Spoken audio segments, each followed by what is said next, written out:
Hey everyone, welcome back. Last time, my son and I, we built a dual water-cooled 4090, so you helped me with that. That was pretty cool, right? Yep. But this time, we have something much bigger planned.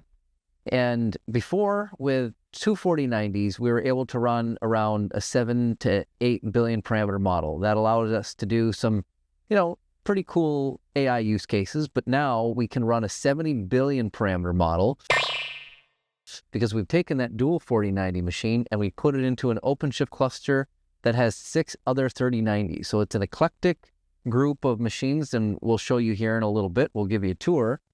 And what that allows us to do is create a cluster that is about 10 times less expensive to run a 70 billion parameter model than if you were to buy one of those new H100 or HPC machines that has all of those video cards packed into one.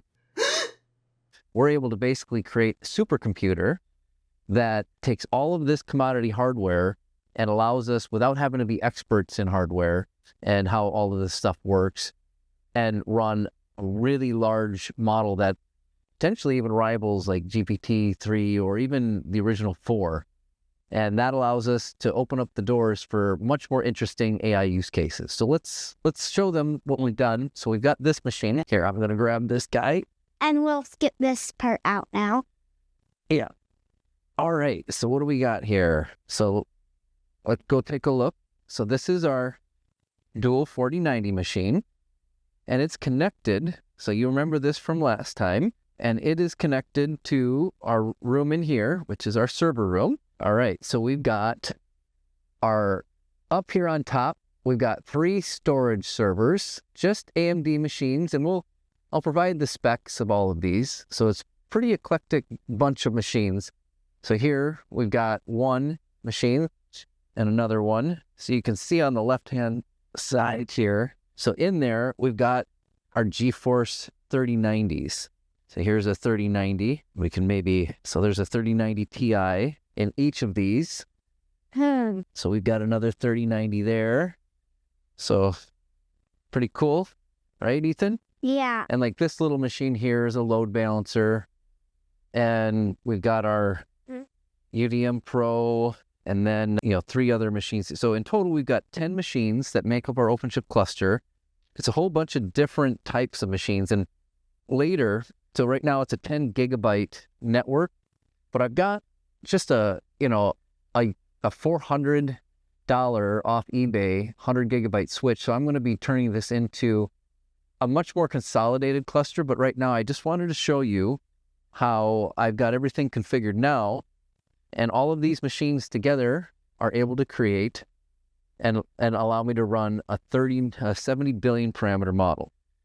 All right, so from here, let's show how we actually run it. All right. Okay. Now that we showed the hardware that's being used to host this gigantic model comparatively to what we could run before we were only able to run 8 billion parameter models. But now you can see in this documentation here, we've got the ability to do this tech preview, deploying models using multiple GPU nodes. So that's multiple machines combined so that we can take a model and break it up and allow it to be so with our hardware, we can run a much bigger model. Before, when we were just using the 4090 by itself, even with 2 4090s, the most we were really able to do without a whole bunch of fancy, like trying to shrink it in different ways, is about an 8 billion parameter model. So now with this tech preview multi-GPU nodes capability, we can host a 70 billion parameter model. And how you do that, once all of this hardware is in place, and it's a whole bunch of different machines, ideally, right, you would have all the same machines, but we have a bunch of machines that were built over time. Mm-hmm. We are going to fix that. We're going to consolidate it. But once you have that, OpenShift knows how to use all of those. And then we can come in and we can go to this thing called an operator hub. And it's like installing software on on a mobile device or something. Mm-hmm. So it's all this complicated software that's normally difficult to install, but it's very easy this way. So we come in here, we say OpenShift AI, and it's basically like a click of a button. And then once we have that installed, we get this up here, we have Red Hat OpenShift AI. And there was one other step that, under installed operators, we come in here and we go OpenShift AI and we look for this guy. What? And we have this data science cluster. And if we look at this, it's probably a little too down in the weeds for you, but basically it's just turning these things on. So for model serving that we're going to be focused on right now, it's basically just changing these from removed to managed. Okay. And then we can come in here and we see all of these different serving runtimes. So OpenShift AI, once it's installed, we get this new menu item and that opens this. And then we see all of these data science projects. We see data science pipelines, distributed workload metrics, and model serving. So we can we can bring up Jupyter notebooks. This is basically like when data scientists have a notebook and they can scribble in it all their different code and experiments. So you can do things that way. But what we're doing is we're taking advantage of these different serving runtimes. Model serving. And vLLM is a really slick way to host models. You basically go into, remember we said Hugging Face before? Mm-hmm. And Hugging Face is just a repository of all of these. So it's multiple repositories of open source models. You can pull those down. And then what I did is I put those into an S3 bucket. So in our case, what we're interested in is running 3.3 70B instruct. So in there, we've got all these different files, and these are big files. And the first thing that we have to do, this is a little different than, because it's in tech preview, it doesn't, like the multi-node GPU serving runtime doesn't show up here. And normally I can come in and basically just say, hey, I'm in my data science project. I'm going to go here. I'm going to go to model. I'm going to go to deploy model, and I can select so I can select an existing connection to this S3 bucket, and it would automatically pull it down. But I'm going to do something slightly different this time because the multi-node GPU runtime is in tech preview. And the first thing that I had to do was write, there's basically a little bit of YAML here. So do you know what YAML is? What you just pressed? Yeah, it's like infrastructure as code. So this is a declaration. It's not really code. It's basically a way to give instructions to OpenShift. It says, I want a pod, and I'm going to pull that model from the S3 bucket down into a persistent volume claim. So I've got a persistent volume claim in this, and then feel free to ask me questions if anything isn't making sense. So I'm going to I put everything in this restore DB test, because that's where an application is that we're going to be using to test our model once it's up and running. So if we come in here and we look at our storage, remember I was talking about those storage machines? Those three machines that sit up on top? On top. Yep. Skinny ones. So that is providing storage in the way of something called OpenShift Data Foundations. So I've got these different storage classes. And one of them is this thing called Storage Cluster SFFS. And I have a persistent volume claim that is called, so in here, I need to go back to make sure I'm in the right project, store DB test. And we can look at this llama 7db instruct PBC. All I would need to do, if I wanted to, since it's already downloaded into that PBC, but I could create, so if I come into workloads, go to pods, and I say create pod, all I would need to do is paste that in there, hit create, and it would create a pod that goes to that S3 bucket, pulls all of those gigabytes of files into, it would be a pod running like one of these. I've already got all these. So I had this download llama 70b instruct run, and it's in a completed form, and you can look at the logs.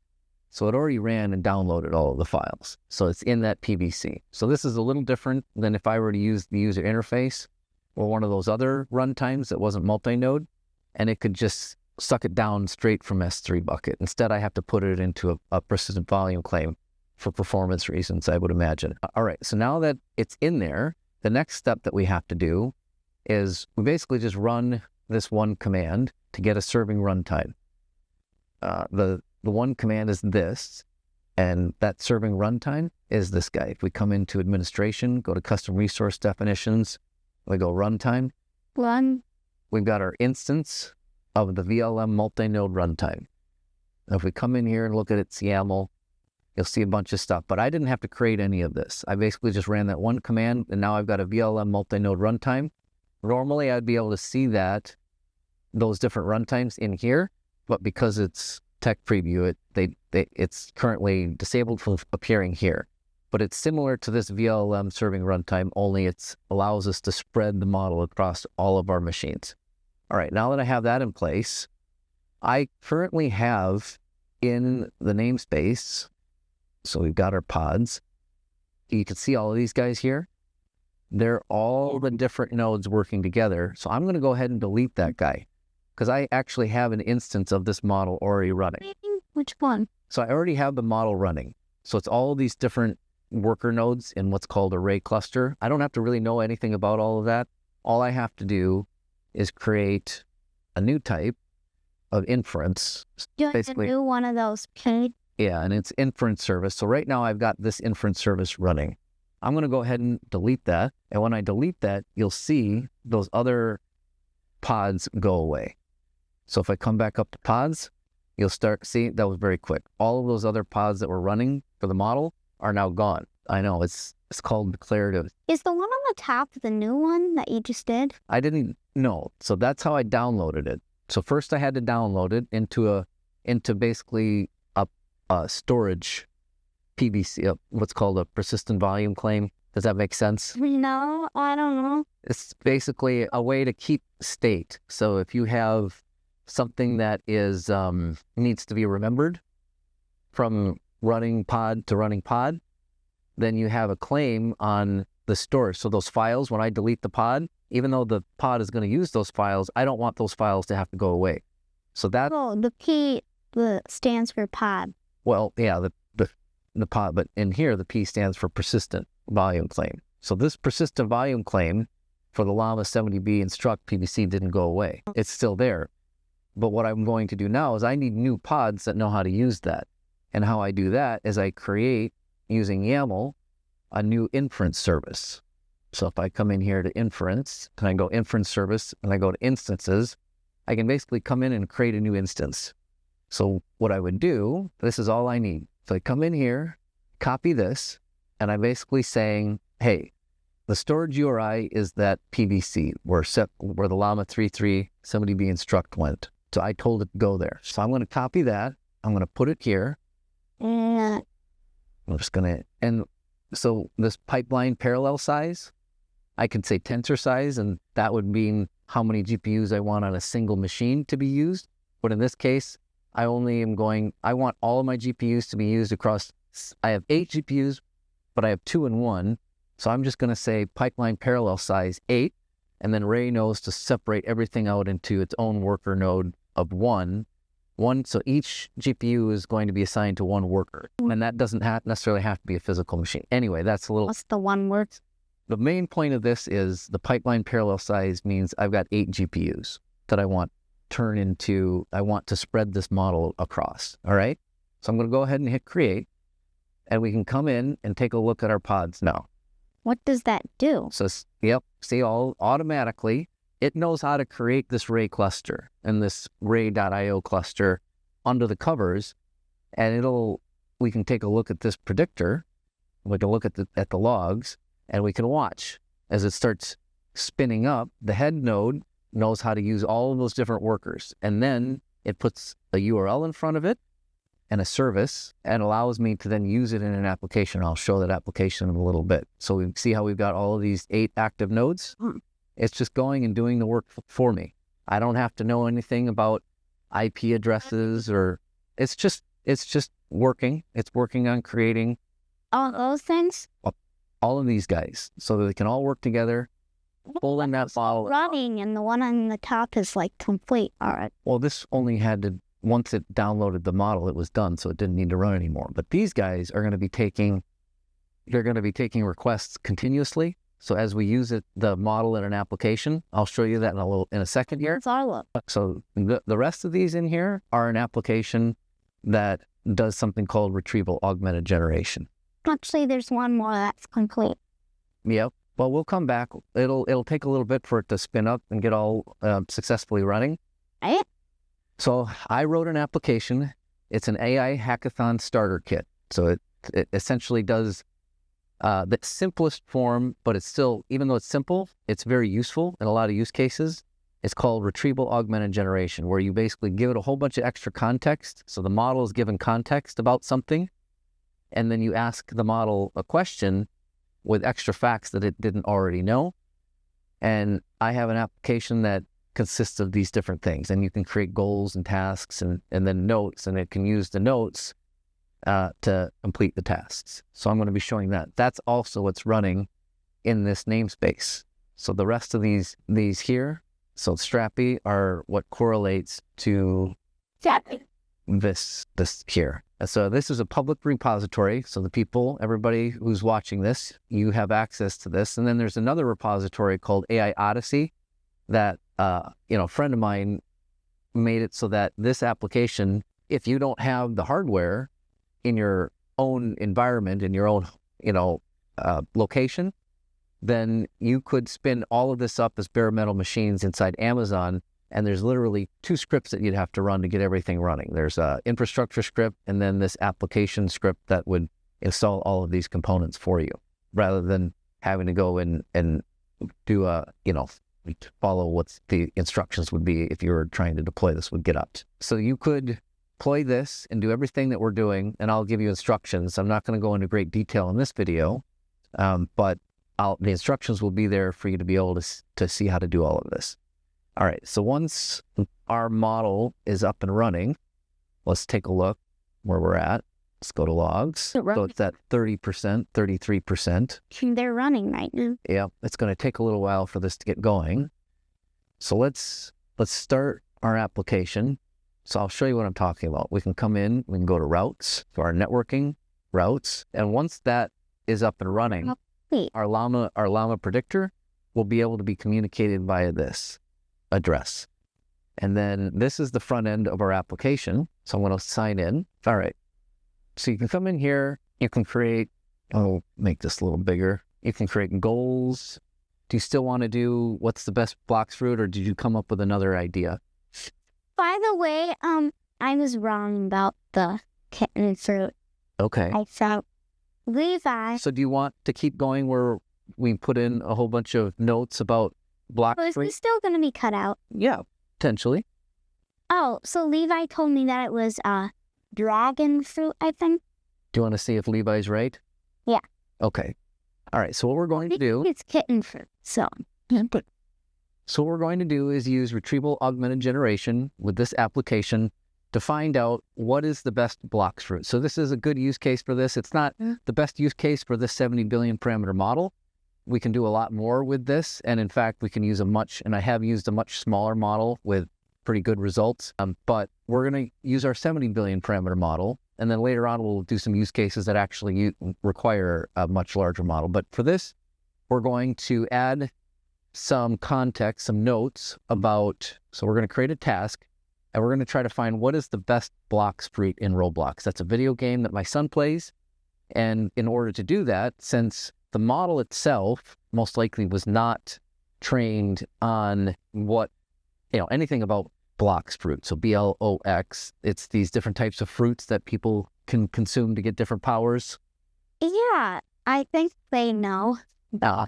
The people watching this probably don't know, or a great deal of them don't. Well, you do. Okay, so we're going to start another one. Look it up. We're going to put it under Ethan stuff. So we're going to find what is the best blocks. So I think it's dragon blocks. So you'll see some other tests here.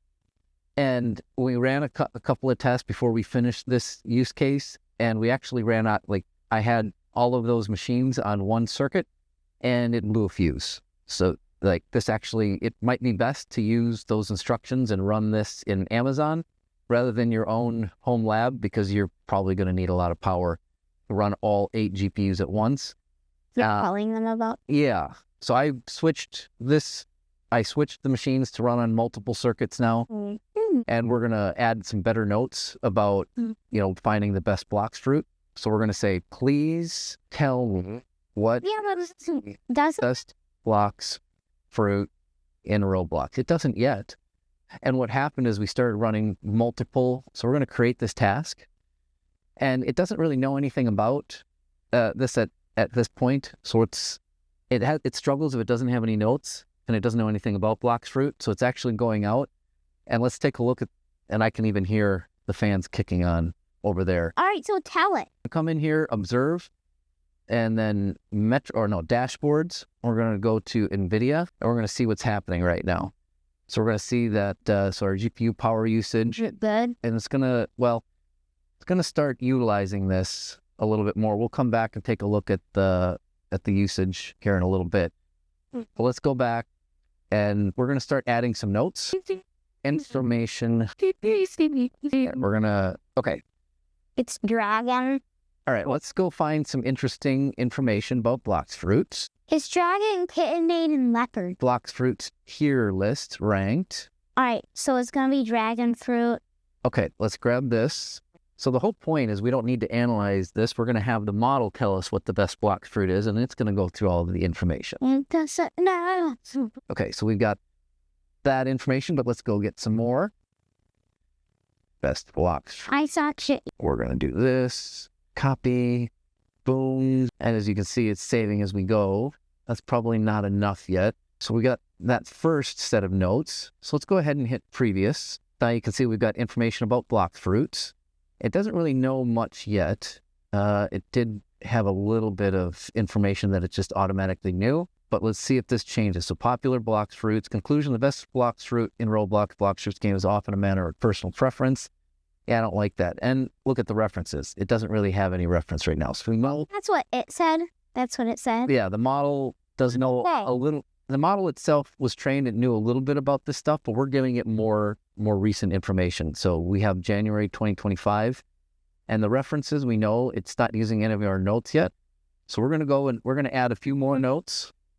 I don't think gravity fruit is really thing. I don't know what gravity. Let's go find some more interesting information. Let's go to the PC game, verifying that I'm a human. We're going to do this. What are the best blocks fruits? Copy that. We're going to come in and do PC gamer blocks fruit info. We're going to get some more here. Blocks fruit tier list. Although we can't, we're not copying that image. Or that in. Copy. What are the best blocks fruit?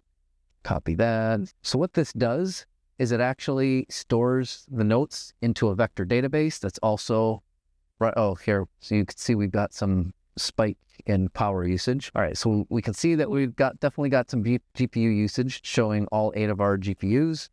And then let's take a look at our pods. And we're going to go to storageUri test namespace, and we're going to take a look. Okay, so what we have, if we were to look at our topology view, go to developer view. So every time we save, so you'll see this little save happen, it's actually storing that. So whenever I mention pod running, so this is just this is what a pod is. It's the running application. So there's a whole bunch of different parts to this. So if we were to go to, so this is a Redis stack, which is Redis search, and it gets stored in that Redis search database. It gets turned into, so he asks us for Redis. Uses a model, a different model, to create these things called embeddings, which are basically numbers. So it's like a coordinate system, being able to find the right information. So that's what the retrieval part is. So it makes it easy to retrieve the most relevant information before we ask the model a question. So first we store this. There's a model that turns the data that we've just been collecting here into a coordinate system, stores it into the Redis search database, and then that is what then we are able to retrieve later on when we do, when we want to ask it a question, ask the 70 billion parameter model a question. So if we come in, we take a look at the developer view. In here is the Redis search information. So in here somewhere, right here. So here's our Helm chart for Redis search.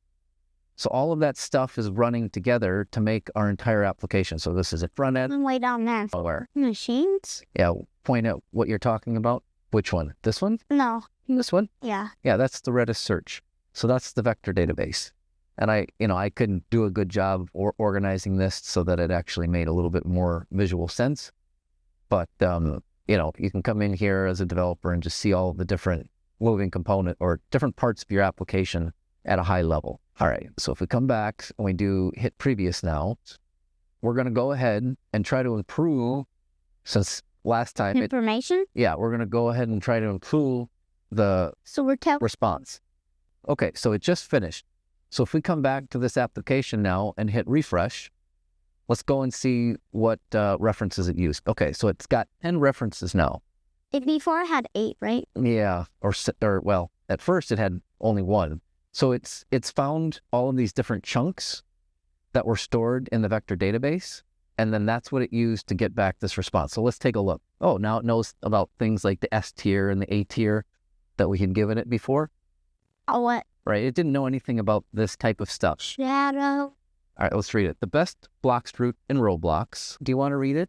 No, Are you sure? I don't want to read it. All right, let's look at the response. Best blocks, fruit, and row blocks. The best blocks, fruit, and row blocks can vary depending on the context. Okay, yeah, it's saying kind of a similar thing, but now it knows about this S tier and A tier. So in the context of PvE, the best blocks, fruit are typically those that offer a balance of power, ease of use, and accessibility. No, S tier and A tier. The kind of. Conclusion, while the dragon fruit, oh, now it's a different conclusion. While the dragon fruit stands out as particularly powerful and versatile.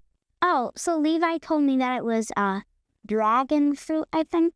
Do you want to see if Levi's right? It did say dragon. It did say dragon, which You found out is the best. the best. One of my friends told me. Well, there you go.